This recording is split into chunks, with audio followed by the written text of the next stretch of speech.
Hello दोस्तों, नमस्कार। मेरे इस यूट्यूब चैनल में आपका बहुत बहुत स्वागत है। तो आज हम बात करेंगे GMM फॉडलर के बारे में। तो आप देख सकते हैं इस कंपनी का जो करंट प्राइस चल रहा है वो 1541 रुपया चल रहा है। कंपनी ने जो एक दिन में रिटर्न दिया है वो आप देख सकते हैं 0.29% का रिटर्न दिया है। 5 दिन में देखेंगे तो 3.43% का माइनस में रिटर्न है। एक महीने में देखेंगे तो 6.21% का माइनस में रिटर्न है और 6 महीने में देखेंगे तो 2.57% माइनस में रिटर्न है और एक साल में भी 5.64% का माइनस में रिटर्न है। लेकिन आप 5 साल में देखेंगे तो कंपनी ने 558% का पॉजिटिव रिटर्न दिया है। तो इसलिए हमें क्या है, जब हम लॉन्ग टर्म में इन्वेस्ट करते हैं तो कम से कम 5 साल का हमारा टारगेट होना चाहिए और मैक्सिमम में भी वही दिखा रहा है। तो कंपनी को भी 5 साल हुए नहीं है।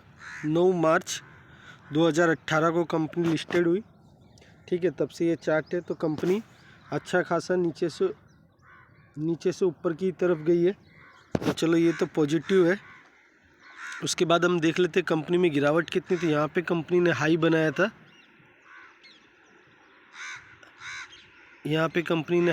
और यहाँ से अभी आप देख सकते हैं कि 23% की गिरावट है, ठीक है। और कंपनी का जो 52 वीक हाई है वो 2110 रुपया है। तो आप देख सकते हैं अभी कंपनी में लगभग 600 रुपये के आसपास की गिरावट है। तो अभी हम इसको निफ्टी 50 से कंपेयर कर लेंगे।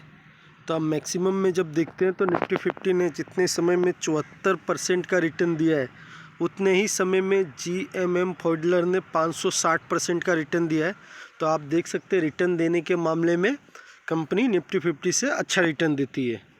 तो इसको आप चार्ट में भी देख सकते हैं कि निफ्टी 50 वाला जो चार्ट है वो रेड वाला चार्ट है और जो ब्लू वाला चार्ट है वो GMM फॉडलर का है। तो आप देख सकते हैं कंपनी में 23% की गिरावट होने के बावजूद भी वो निफ्टी 50 से अच्छा रिटर्न दे रहा है। तो अभी हम इनकी NSE की साइट के ऊपर आ जाएंगे। तो आप यहाँ पे देख सकते हैं, जब NSE की साइट पे आएंगे तो हम 6 फरवरी की डिलीवरी उठा के देखेंगे। तो आप देख सकते हैं 67% की डिलीवरी उठाई गई है। तो काफ़ी हाई डिलीवरी उठाई जा रही है। आप देख सकते हैं अनुमान शेयरों में 40, 35, 50% की उठाई जाती है। इसमें अभी डिलीवरी अच्छी खासी उठाई जा रही है। कंपनी इन्फॉर्मेशन में हम आ जाएंगे। तो आप यहाँ पे देख सकते हैं कि प्रमोटर के पास कितने शेयर है। तो प्रमोटर के पास 38.74% शेयर है, जिसमें से इन्होंने कुछ भी गिरवी नहीं रखा हुआ है। कॉर्पोरेट एक्शन में हम आ जाते तो आप देख सकते हैं 2021 में कंपनी ने 1 रुपये का डिविडेंड दिया था, 22 में 1 रुपये का डिविडेंड दिया, फिर 22 में 2:1 का बोनस भी दिया और फिर 22 में 1 रुपये का डिविडेंड दिया था और 22 में फिर 1 रुपये का ही डिविडेंड दिया। तो कंपनी साल में 3 बार डिविडेंड दे रही है, लेकिन वो 1-1 रुपये का डिविडेंड दे रही है, ठीक है। तो डिविडेंड की अमाउंट तो कम है। डिविडेंड के हिसाब से हम लोग किसी भी शेयर में जाते नहीं हैं, लेकिन इस क्राइटेरिया को भी कवर कर लेते हैं।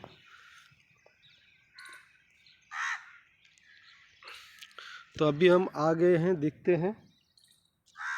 तो आप यहाँ पे देख सकते हैं कंपनी किस इंडस्ट्री में काम करती है। तो इंडस्ट्रियल प्रोडक्ट बनाने में कंपनी काम करती है, ठीक है। तो अभी हम इसकी एक बार बैलेंस शीट भी देख लेते हैं। तो अभी आप देख सकते हैं हम इसकी बैलेंस शीट के ऊपर आ चुके हैं। तो आप यहाँ पे देख सकते हैं कंपनी के रिजर्व एंड सरप्लस। तो आप देख सकते हैं कंपनी के पास पहले 182 करोड़ थे, फिर बढ़िया 214 करोड़ हो गए, फिर बढ़िया 268 करोड़ हो गए, फिर 354 करोड़ हो गए और अभी 441 करोड़ है। तो आप देख सकते कंटिन्यू रिजर्व एंड सरप्लस इनके बढ़ते जा रहे हैं। तो ये एक अच्छी बात है, ठीक है।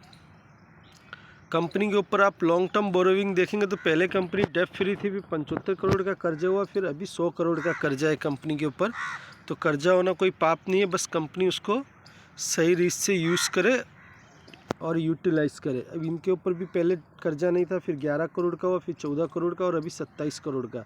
तो वहाँ आपने देखा 100 करोड़ का कर्जा था और यहाँ 27 करोड़ का कर्जा और कुछ लाख भी हैं। तो आप मान सकते हो 128 करोड़ का कंपनी के ऊपर कर्जा है, शॉर्ट टर्म और लॉन्ग टर्म मिला करके, ठीक है।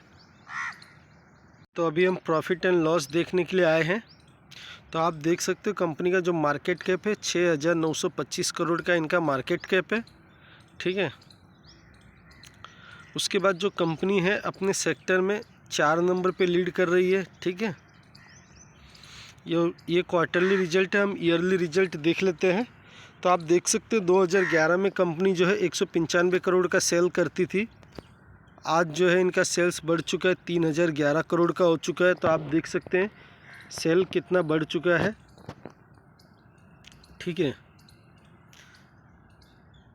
उसके बाद आप देखेंगे ऑपरेटिंग प्रॉफिट मार्जिन जो है 14% का ही है। ठीक है, तो ऑपरेटिंग प्रॉफिट मार्जिन तो कम है। उसके बाद हम नेट प्रॉफिट देख लेंगे। तो आप देख सकते हो 2011 में कंपनी 12 करोड़ कमाती थी, फिर 10, फिर 19 करोड़, फिर बढ़ा 20 करोड़, फिर बढ़ा 31, फिर बढ़ा 43, फिर बढ़ा 51, फिर 71, फिर थोड़ा सा ये नीचे आया था 64, फिर बढ़ गया था 75। ठीक है, और उसके बाद आप देख सकते हैं 194 करोड़। तो जो कंपनी 12 करोड़ कमाती थी आज वो 194 करोड़ कमाती है। जो कंपनी 195 करोड़ का सेल्स करती थी आज वो 3011 करोड़ का सेल्स करती है। तो आप देख सकते हैं इनके सेल्स भी ऊपर बढ़े हैं, इनका प्रॉफिट भी ऊपर बढ़ा है। ठीक है, तो इस हिसाब से शेयर के भाव तो ऊपर जाने चाहिए। तो अभी कंपनी में 23% की गिरावट है। उसके बाद आप ईपीएस भी देख सकते हैं, ईपीएस जो है 32 रुपया चल रहा है इनका। ठीक है,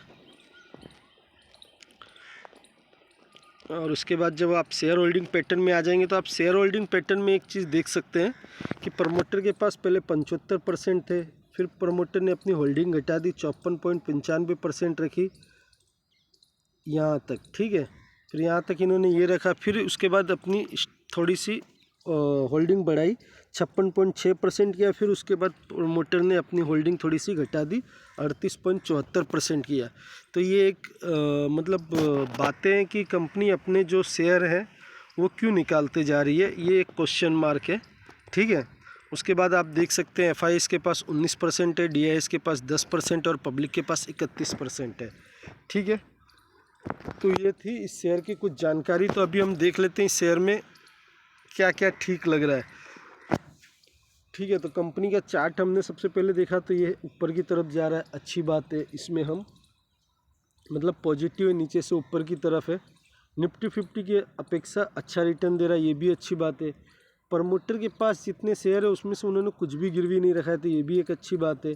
ठीक है, और कंपनी जो डिविडेंड वगैरह देती है वो तो अलग बात है, वो तो 1 रुपये का डिविडेंड देती है, तो हम डिविडेंड के लिए तो जाते नहीं हैं।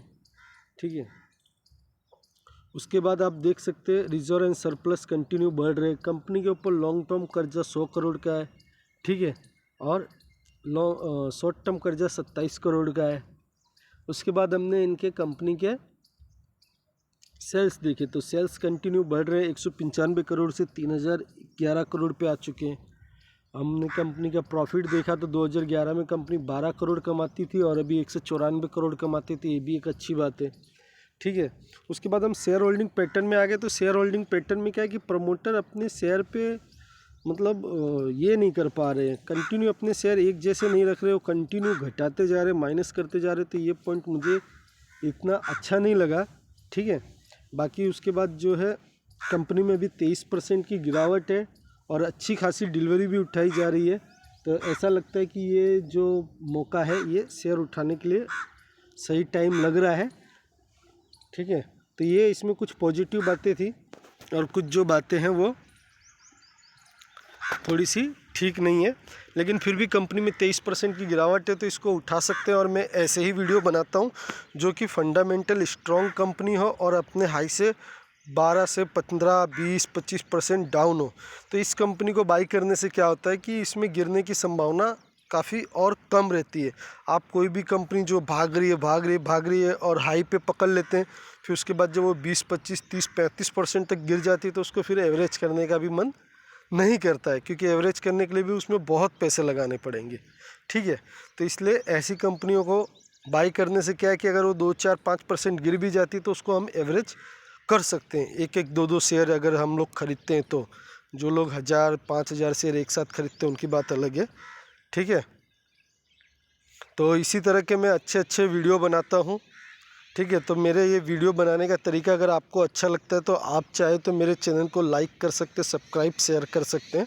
मिलेंगे नेक्स्ट वीडियो में। Bye bye.